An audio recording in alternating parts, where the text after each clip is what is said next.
Dangal greetings, I'm Jeric Salvador and I'm going to demo our system, which is the University Enrollment and Grades Management System that manages the students, courses, and enrollments. And we are also applying the CRUD, which is the create, read, update, and delete operations. And then nag-add din kami ng data for testing and debugging. And as you can see sa console is makikita natin yung core menus, which is yung student management, course management, enrollment and grades management, and then reports and summary. Kasama yung exit. And then, kapag nag-input si user dito ng -1 is magpo-prompt siya ng invalid choice and then mag-enter daw siya ng between 0 and 4. And then kapag greater than 4 naman yung in-enter ni user is magpo-prompt siya ng invalid choice din. Then for student management, once na nag-view, update, delete, search ka ng student is may lalabas siyang prompt message. No enrolled students to display since wala ka pang na-add na student, kaya wala pa siyang na-display. And then for update student information, cannot update, student list is empty. And then for delete, cannot delete, student list is empty. And search, cannot search, student list is empty yung mga messages. And then sa back function naman is babalik ka lang sa main menu. And then sa course management, same lang din sa student management is once na nag-view ka ng course na walang courses na na-add sa data is hindi siya mag-display since wala naman siyang ma-display. And then sa update, delete, and then search din. Then sa enrollment and grades, once na nag-enroll ka ng student nang walang student or course is mag-prompt din siya ng message na mag-add muna siya ng student. Then sa update, delete, view, or generate, ganun din lalabas. Cannot enroll since yung student is empty. Then sa update grades, cannot update, enrollment list is empty. And then sa delete, cannot delete, enrollment list is empty. And then for view is no enrollment records to display. And then sa generate grade report is wala siyang makikitang record if wala pa namang enrolled students or officially enrolled na students. Then sa back, once na nag-exit ka is magte-terminate yung system. Let's say mag-add muna tayo para makita natin yung iba. I-add muna natin tong dami.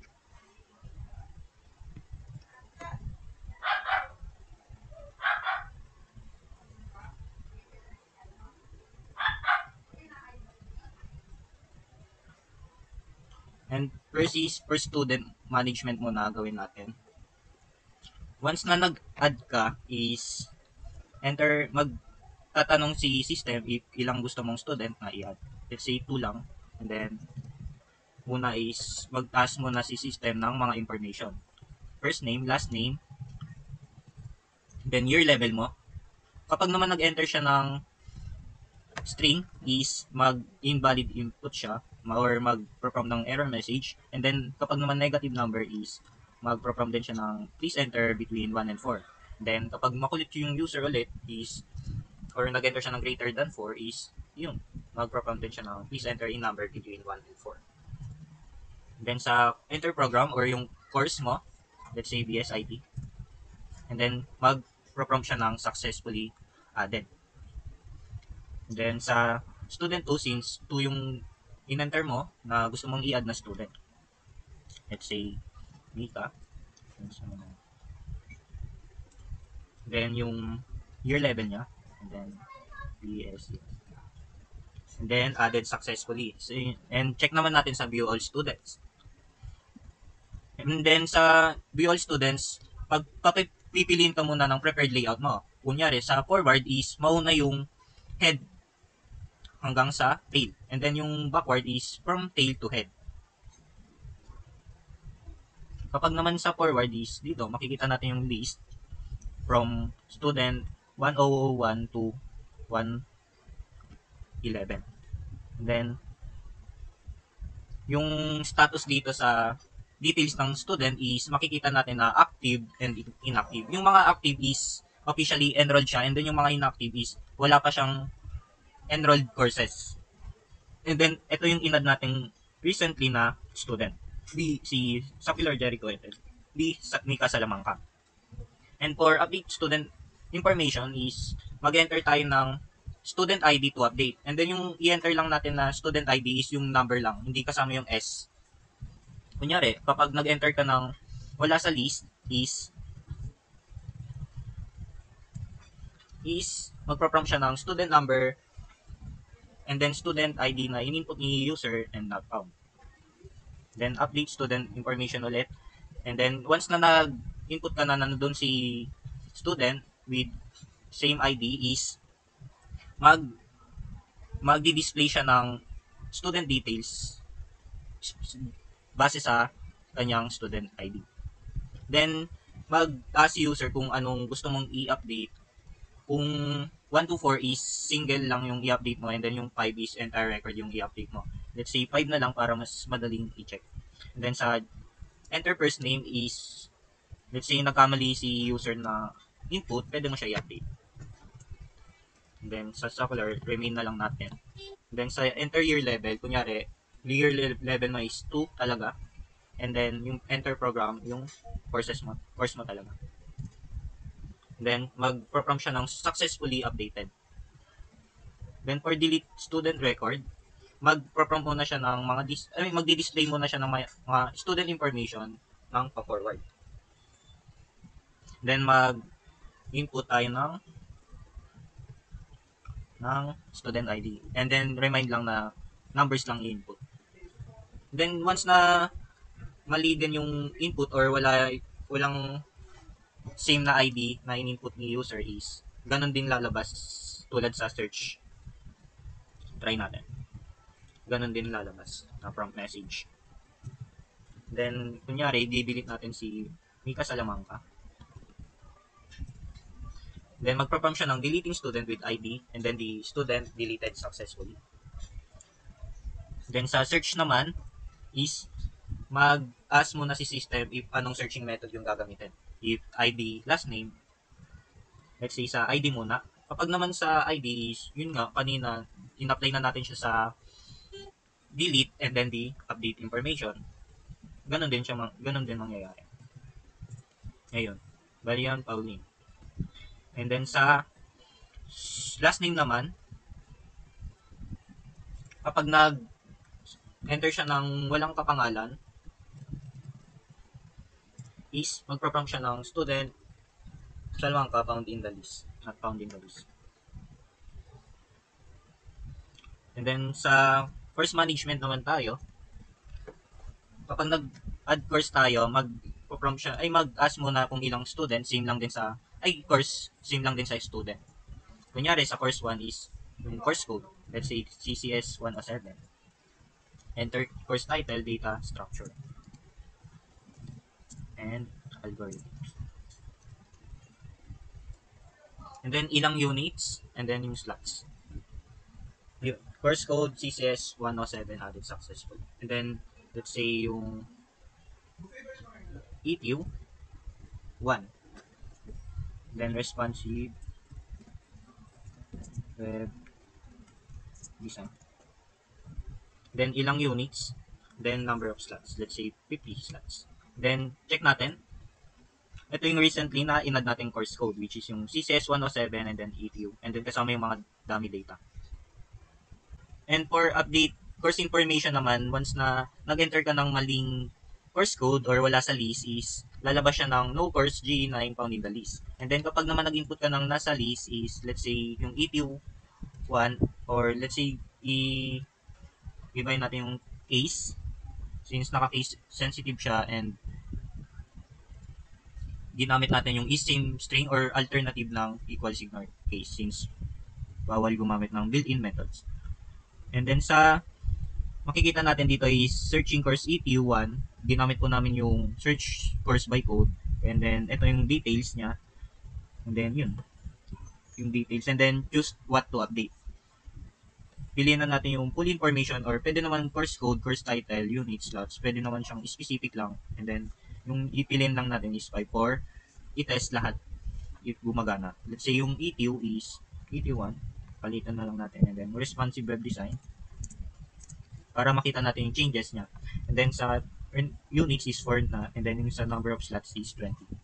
Then, magpo-prompt siya ng course details updated successfully. And then, kapag binil naman natin sa list, is updated na yung list na naka-smaller case and then smaller case na title, and then yung 3 is naging 4, and then yung slots is naging 20.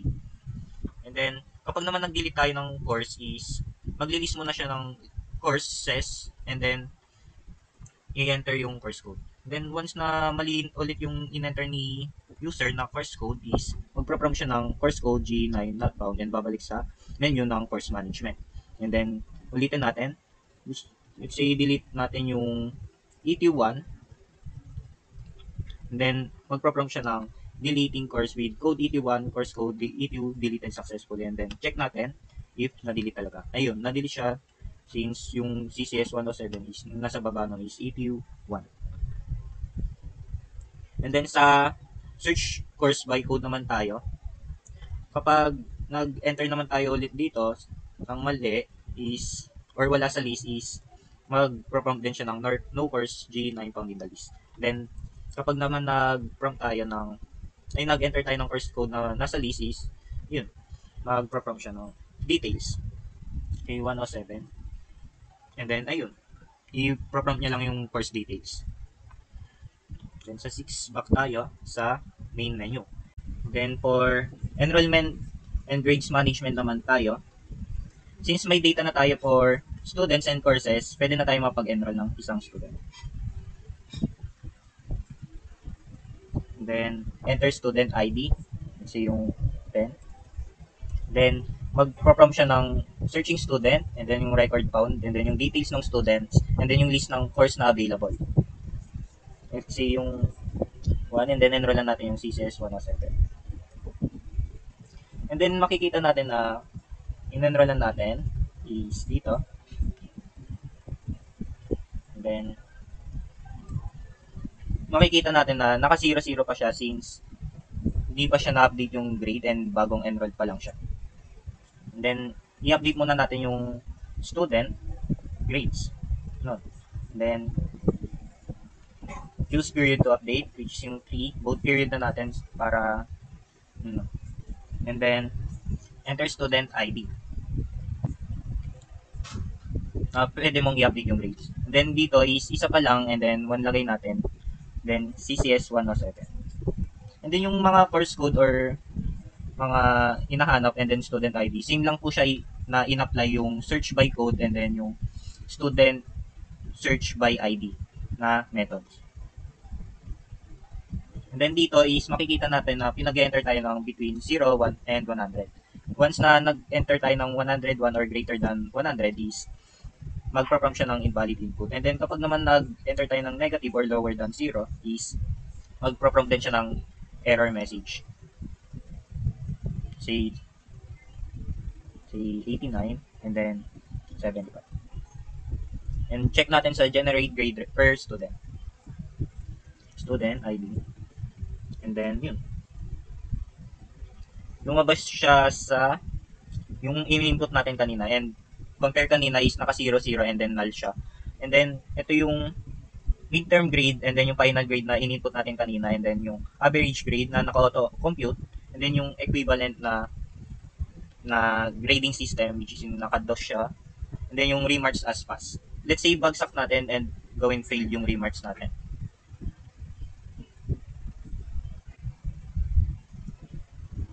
Then both period. And then student ID. Then GCS 1. Let's say 56 and then 40.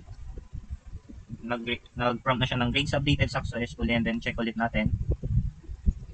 Then, as you can see is nag-fail siya and then naging 5 siya and then yung average grade niya is 50.5 and then yung summary is yung total enrollments and then yung failed courses niya is naging 1 and then yung overall average niya is naging 50.50.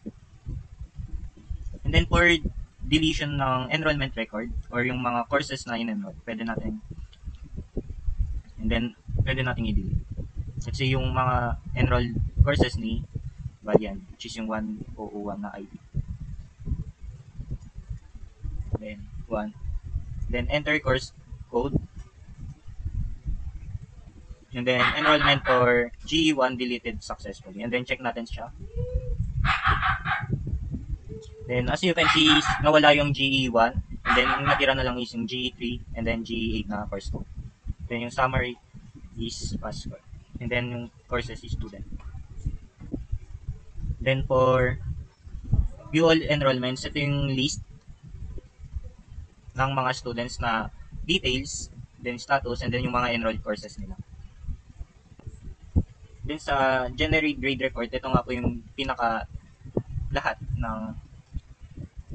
na details ng student. Ito yung panoti. Ito.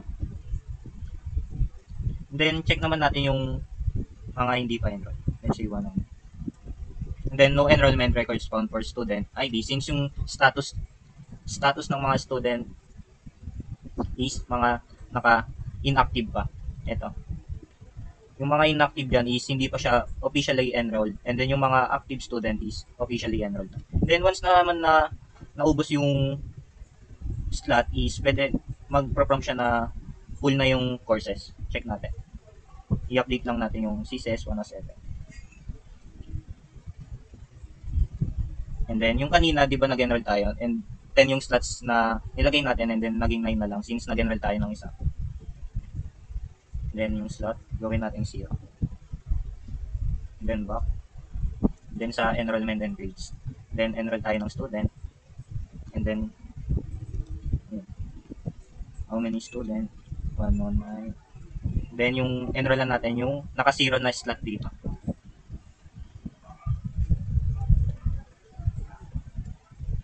Then magpo-prompt siya ng cannot enroll since yung CCS 107 is already full or 0 slots na.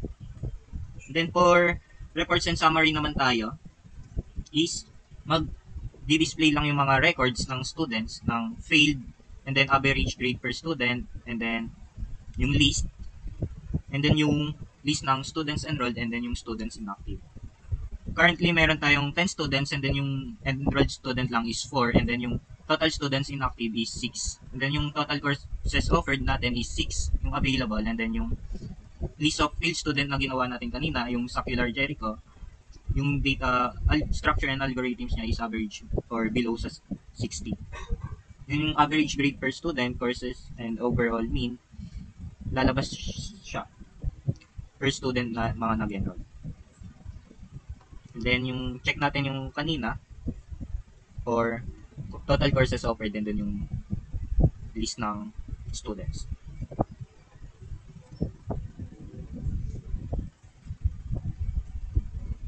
Then as you can see, 4 lang yung naka-active na student and then yung the rest is inactive na, which is yung 6.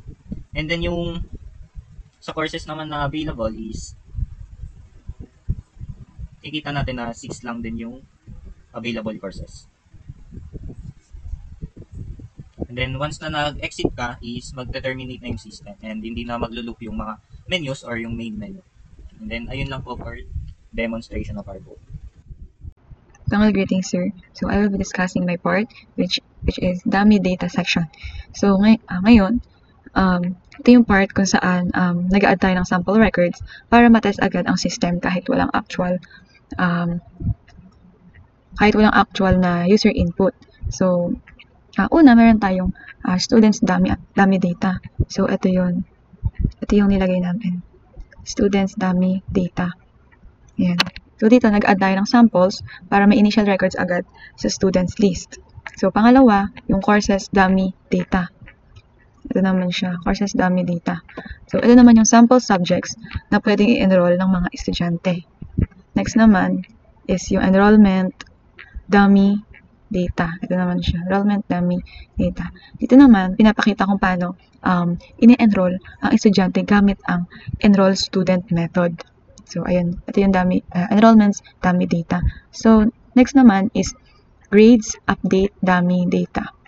Yan. Grades update dummy data. So, dito naman, ginagamit ito para ma-update agad ang grades ng students. Kabilang na yung computation ng average, equivalent grades, and also remark. So, sa kabuuan nito, ang purpose ng dummy data ay para ma-test yung buong system agad at makita kung gumagana ng maayos ang mga functions tulad ng add, ng search, ng enroll, and ng update grade. Ayan. Next naman natin is yung nodes. Support na ng nodes. So dito, overall node, pinagsama ko lahat ng important objects. So ito yung overall node. Overall node. Yan. Yan yung pinagsama ko lahat ng importante na objects. So dyan na yung student, course, and yung enrollment. So ibig sabihin, bawat node sa linked list ay may complete record ng isang estudyante kasama na yung course at grades niya. So meron ding next at prev pointers para sa connection ng linked list. Kung saan, yung next, tumuturo siya sa susunod na node. And yung prev naman, ito yung shorten ng previous. So, yun yung previous node. So, ito yung dahilan kung bakit connected and organized ang lahat ng records sa list. So, sunod, pag-usapan naman natin yung getters and setters. So, lahat ng classes, student, course, enrollment, and overall node, may kanya-kanya silang getter and setter. So, gumawa kami ng 4 na node, which is nga yung student, course, enrollment, and yung overall node. So, sila, meron silang kanya-kanyang getter and setter method. So, ayun. So, ang purpose nito is para para sa encapsulation. Ibig sabihin, hindi basta-basta na-access yung mga private data. So, ginagamit yung getter para kunin yung value, and setter naman para baguhin ito sa tamang paraan. So, ayun. So, isa na dito yung student node class. Dito, ito yung part na yun, student node class.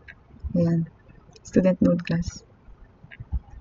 So, dito, dito lahat naka-store yung student information.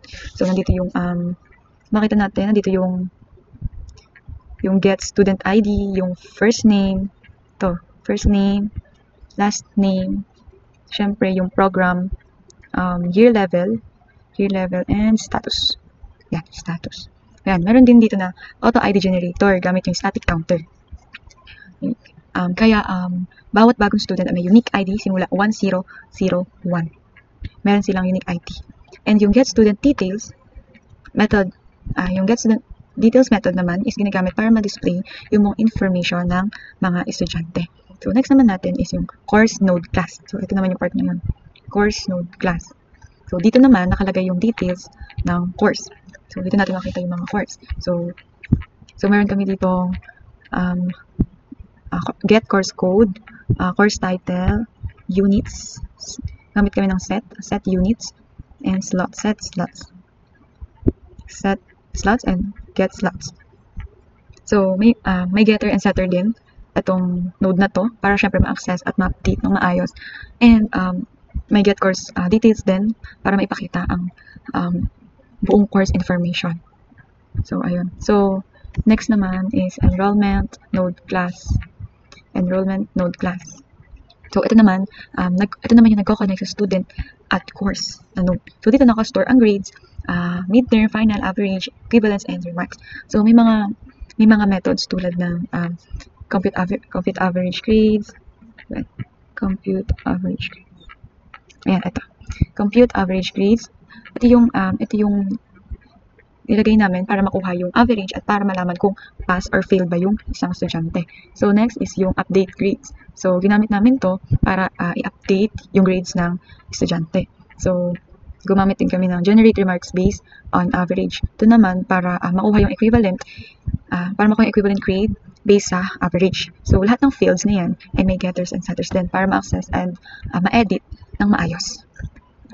So, in summary, sa node classes, yun nga, lahat ng classes, student, course, enrollment, and overall node ay connected sa pamamagitan ng linked list structure. So, dahil sa next and prev pointers, madali ang pag-navigate sa bawat record. At dahil may encapsulation, mas safe. So, ito yung encapsulation namin. Ayan. Ito. So, yun nga, dahil may encapsulation, mas safe and organized ang data handling. So, kaya masabi natin na ito yung backbone ng buong linked list program. Maayos, connected, and secured yung bawat record ng estudyante. So, ayan. So, ayan. Ngayon naman pala tayo sa mga list classes. So, ito yung mga storage o parang database ng ating system. So, dito nakalagay lahat ng logic kung paano gumagalaw yung data ng linked list. So, una is yung add student. So, as you can see, we have add students. So, dito naman, ginamit namin to para magdagdag ng bagong estudyante. So, kasunod nito is yung view students forward and meron kaming view students backward. So, dito naman, para makita sa list yung mga estudyante from top to bottom. So, next is yung update student. Ayan, update student.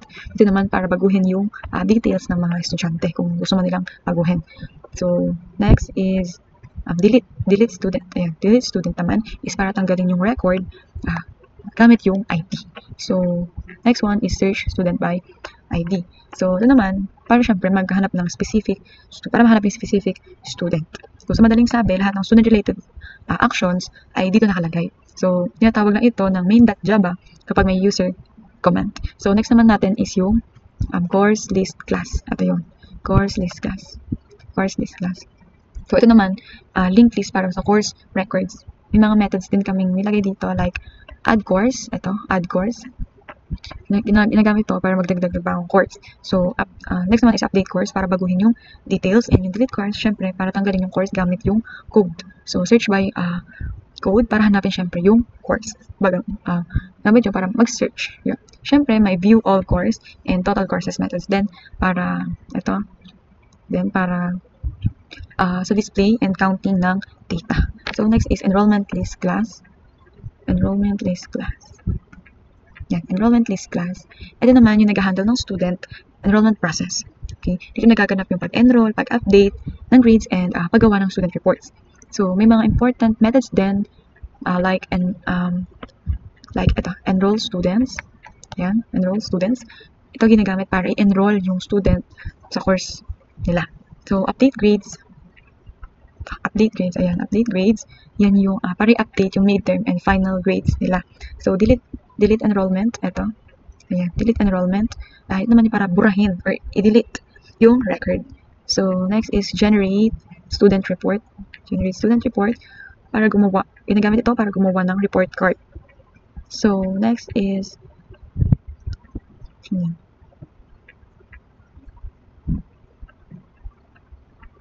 So, ayan. So, last is yung list failed students para makita kung sino yung mga bumagsak. So, sa madaling salita, ito yung center ng grading system ng program. So ayun. In conclusion, yung list classes is nagsisilbing subsystem ng buong linked list program.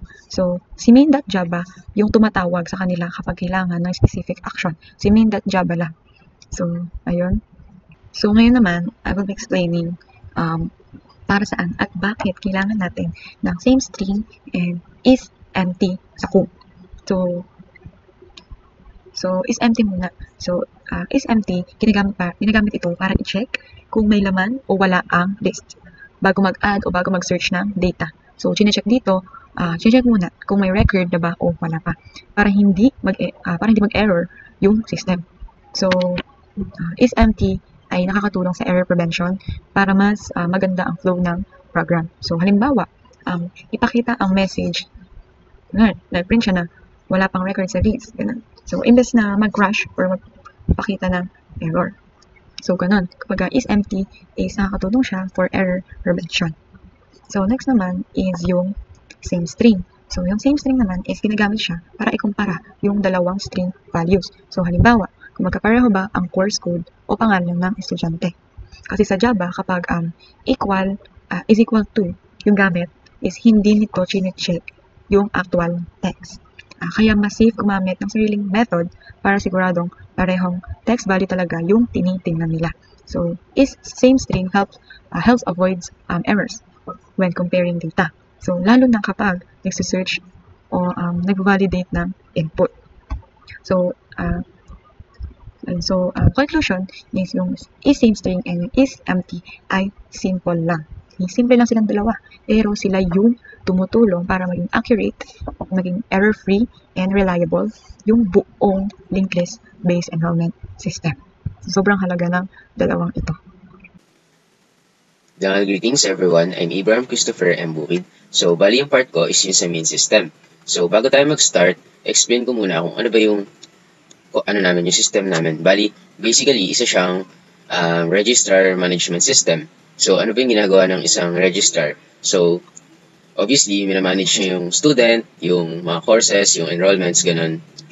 Then, ayun, proceed tayo dito sa static objects. So, dineclare siya to, bali, ito yung nag-represent dito sa sa system. Sila yung main parts. Tapos, ayun, ito yung sa list ng students, sa list ng course, yun sa enrollments, ganun. Tapos, gumamit kami ng buffered reader. Bali, yung buffered reader, siya yung mag-handle ng mga user input.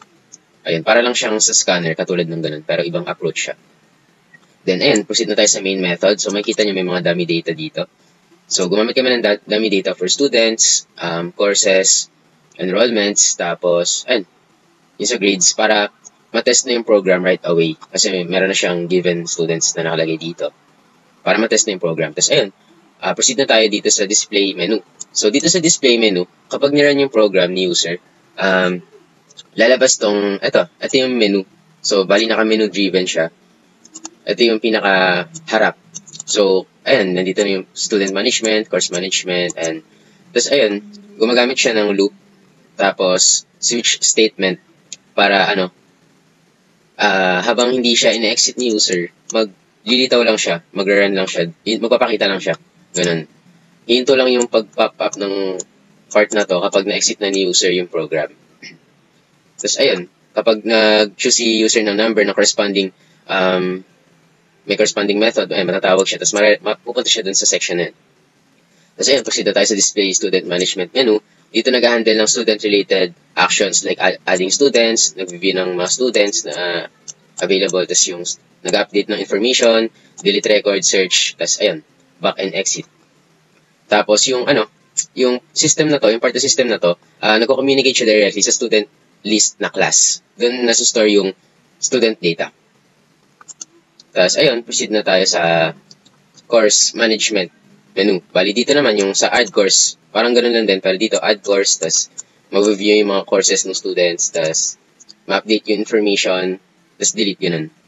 Tapos, ayun, mamamatch yung student ID na merong course code. Tapos, mara-record yung prelim at final grades nila. Tapos, yung data dito, isa-store siya sa, nasa-store and manage siya sa enrollment list class. Tapos ayun, in conclusion, yung program na to is designed to manage schools' enrollment records using object-oriented programming. Each part ng program, di ba, may nire-represent niya yung real-world process, including students, courses, enrollments, ganun. Tapos gumagamit siya ng menu-driven design, which makes the program na madali i-navigate ni user, ganun. Tapos, pinapakita din dito na ma-apply natin yung Java classes, methods, user input handling para makabuild ng functional school system. Dental greetings, my name is Cabalona Richardson and today I'm going to explain to you some of the methods of our project. Add student. This method add new student to our enrollment system. It works by creating a new node that holds the student information. Then, connecting it to the end of the double link list. If the list is empty, the new student becomes both of the first and last student. If there are existing students, we simply link the new student after the current last student. The beauty of this approach is that it always takes the same amount of time regardless of how many students we have. This is called the constant time complexity because we directly access to the tail point without searching. Number 3 is view student from the backward. This method demonstrates the power of double linked list by showing student in reverse order. From the most recently added back to the first enrolled student, instead of starting from the head, we begin from the tail pointer and follow the previous pointer backwards through the chain.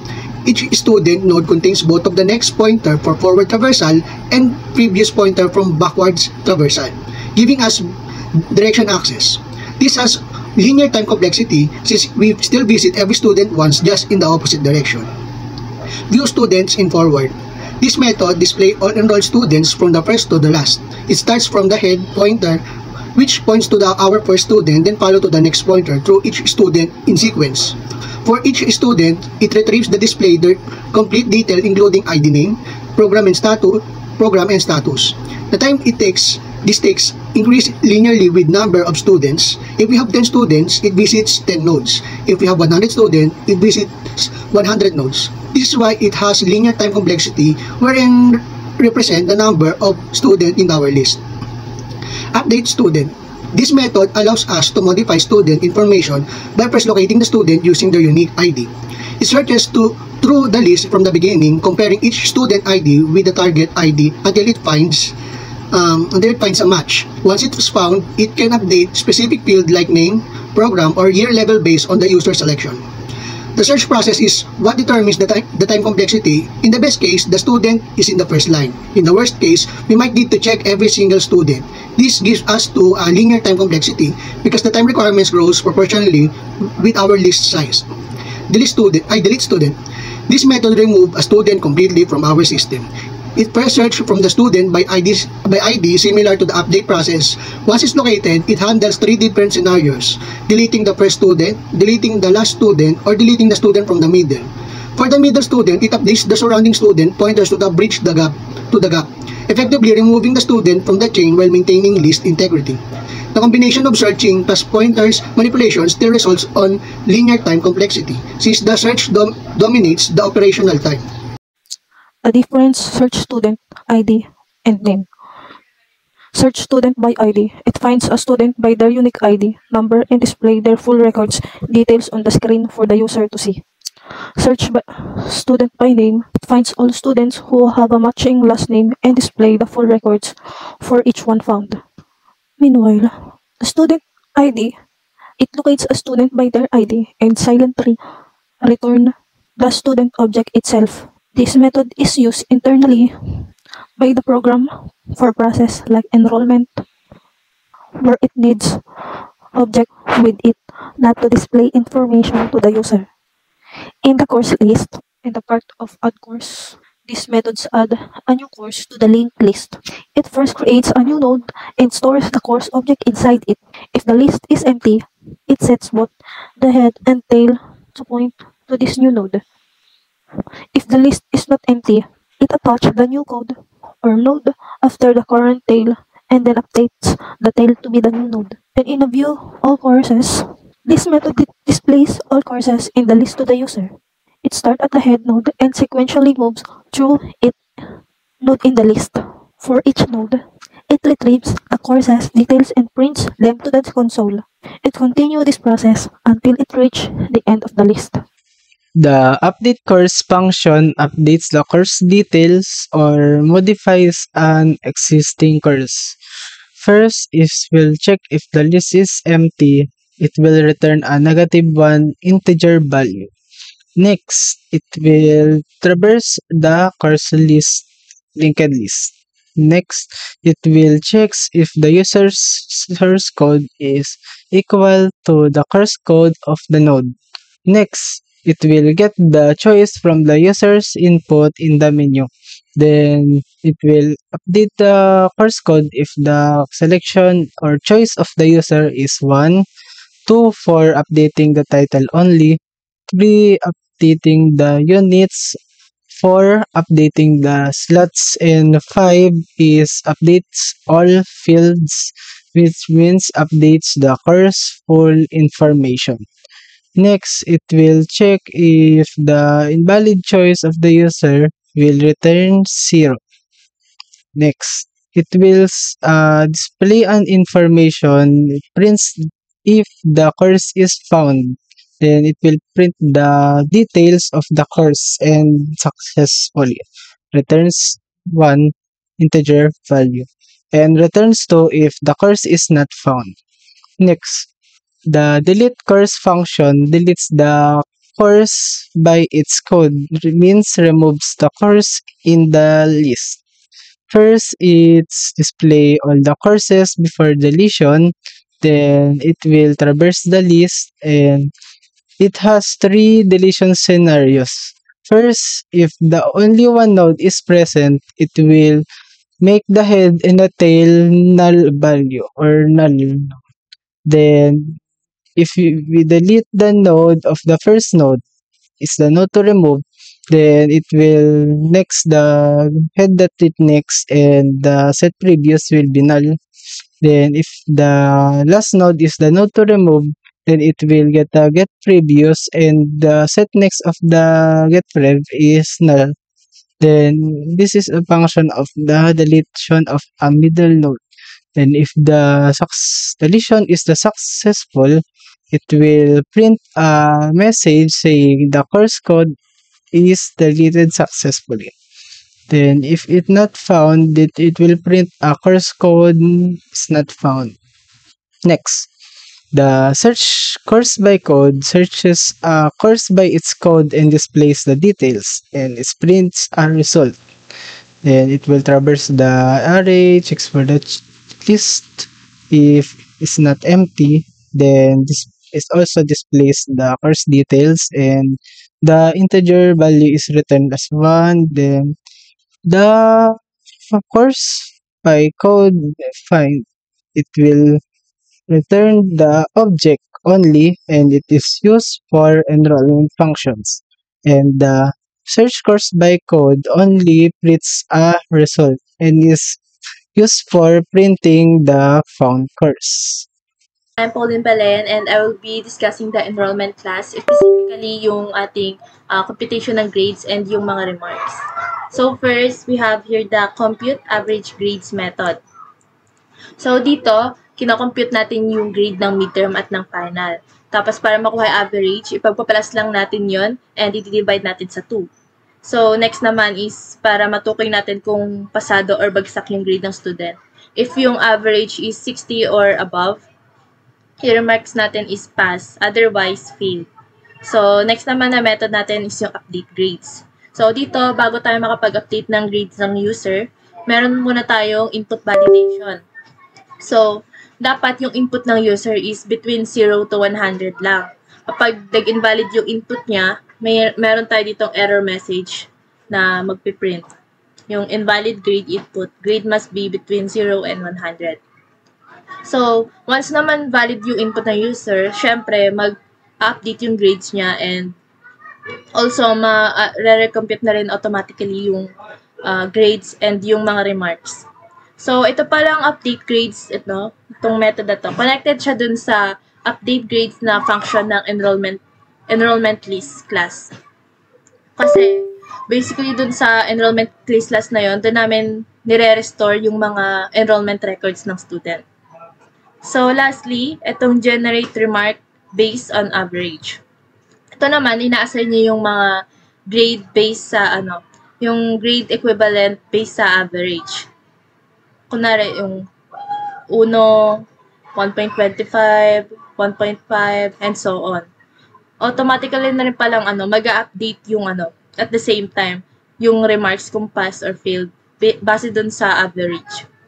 So, itong lahat ng methods na to, ito yung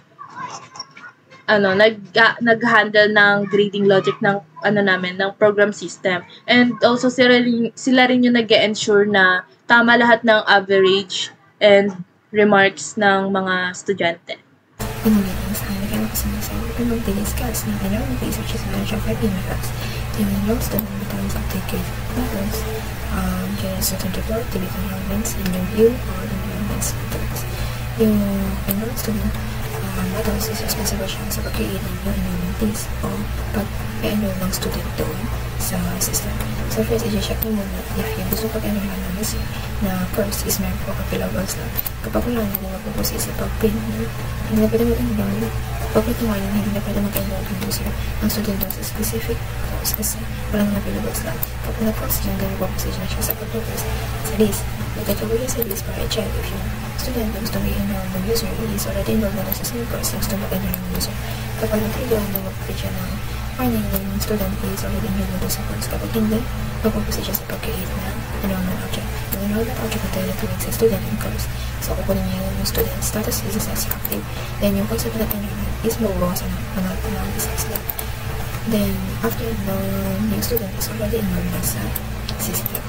Sa update grades naman, which is para modify yung midterm and final grade ng student, una, i-check na muna para hanapin niyo muna yung student and course code doon sa enrollment list. Kapag nag-equal yung student and course code, which is itong condition na ito,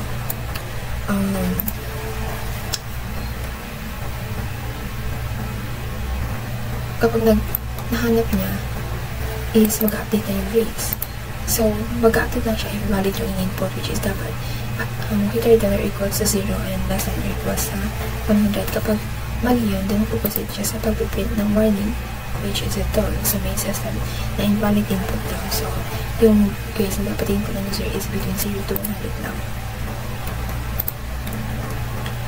So, after nun, kapag valid na yung input ng user, yung mag-regenerate yung average ng student, then mag-generate din yung remark ng student based on sa average, and after na mag-return naman, ibig sabihin, successfully updated na yung grades ng student. So, sa delete enrollment methods naman, is dito nag-reverse siya sa buong base. Tapos, hahanapin niya yung student ID na mag-match based dun sa user input. Then, i-check niya if yung student information na gustong i-delete is nasa head, nasa tail, or nasa middle. Kapag nasa head, then yung pointers magpo-proceed. Yung pointers is magpo-point siya sa next node. Kapag nasa tail, then yung pointer magpo-point siya sa previous node. Kapag nasa middle, then magko-connect po next node and previous node, then para may skip niya yung deleted information or deleted enrollment records ng student. After nun, kapag na-delete na ako, i-print yung message na deleted record or enrollment record. Tapos, nasa may system din. Kapag nilitan ito, nasa may system din yung message na deleted successfully na yung enrollment record. So, sa view enrollment method naman is, siya yung nag-display ng all students enrollment records and their enrollment courses. So, yung method na ito, magtatapos siya or mag-reloop siya sa entire list of enrollments, then ipiprint niya yung students' information such as ID, name, status, program, etc. Then, every student is merong ipiprint din yung listed courses kung saan sila naka-enroll. Ito yung sa student information, and ito yung sa courses kung saan sila naka-enroll.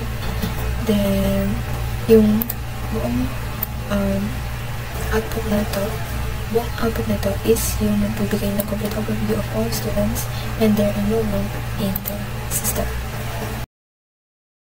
Sa General Student Report naman is ito yung responsible sa pag-create ng mga grade report for every or for specific student na gustong kuhaan na ito ng user.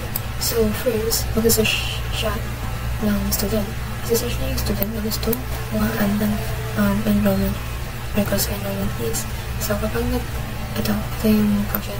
Kapag nahanap na yung student, kasi i-print yung student details such as ID, name, paper, program, tapos i-print din yung course kung saan siya naka-enrolled along with your or years. His, midterm fee, benefits, average, equivalent, and remarks. Then, mag-print din ng summary ng total enrollments, passes courses, failed courses, and overall average ng student. I'm Jerome Ivan P. Biato, and i-discuss ko yung total students, total courses, list failed students, and average grade per student. First is yung total students.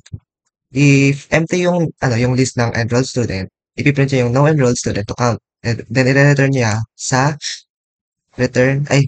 display reports and summary menu. Tapos kapag kapag meron namang student, dito siya papasok. Dito naman siya mag-next. And sa current student na chine-check, if active yung student, magdadagdag ng count sa student active count. And kapag di naman to active or like inactive, dito naman siya magdadagdag sa student inactive count. After check lahat ng student, ipiprint niya na yung total student enrolled and total student inactive. Next naman is yung course list, yung total courses. If empty yung list ng courses, ipiprint niya yung no courses available to count. And pag meron, dito naman siya. Pupusin naman tayo dito. Kasi return niya rin naman yun sa menu. Dito naman, i-check yung each node kung i-check dadaanan niya each node and bibilangin kung ilan yung courses na meron sa system. And after nun, after ma-check lahat after madaanan lahat ng nodes, ipiprint niya na itong total courses offered. Next naman is tong list failed student. If walang enrolled student, i-print niya yung no enrollment records to check for failed student. Then, i-return niya rin sa menu. Then, if meron naman, pupunta siya dito sa header ng list of failed students. And dito sa outer loop, dito sa outer loop is dadaanan lahat ng student. Yung titingnan kung may nag-failed ba ganyan.